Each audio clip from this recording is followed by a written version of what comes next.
नमस्कार, न्यूज 21 लाखांदूर मध्ये मी आशिष साखरे आपल्या सर्वांचे स्वागत करीत आहे। ट्रॅक्टर उलटून चालकाचा जागेतच मृत्यू। बारवा येथील घटना। धानाचे पोते खाली करून रिकाम्या ट्रॅक्टरने स्वगावी परत जात असलेला ट्रॅक्टर उलटून झालेल्या अपघातात ट्रॅक्टर चालकाचा जागेतच मृत्यू झाल्याची घटना तालुक्यात घडली। ही घटना आज 10 नोव्हेंबर रोजी सकाळी 9 वाजताच्या सुमारास लाखांदूर तालुक्यातील बोतली ते बारवा रस्त्यावर घडली।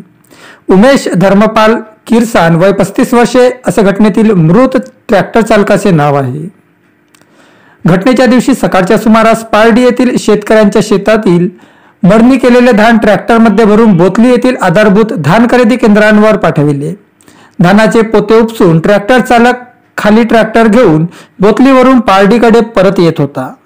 दरम्यान बारवाकडून बोतलीकडे काही मजूर महिला जात होत्या।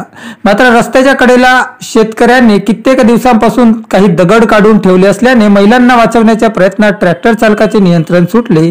ट्रॅक्टर दगडावर आदळून जागीच पलटले। यात ट्रॅक्टर चालकाचा जागेतच मृत्यू झाला।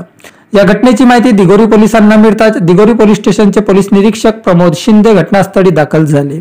या घटनेचा पुढील तपास सुरू आहे। 5 ते 6 वर्षांपासून शेतकऱ्याने आपल्या शेतातील दगडे काढून ऐन मुख्य रस्त्याच्या कडेला ठेवलेले आहेत। मात्र या दगडाकडे सार्वजनिक बांधकाम विभाग अथवा ग्रामपंचायत प्रशासनाने सुद्धा लक्ष दिले नाही। जर वेळीच त्या ठेवलेल्या दगडाची उचल केली असती तर एक निष्पाप जीवाचा बळी गेला नसता।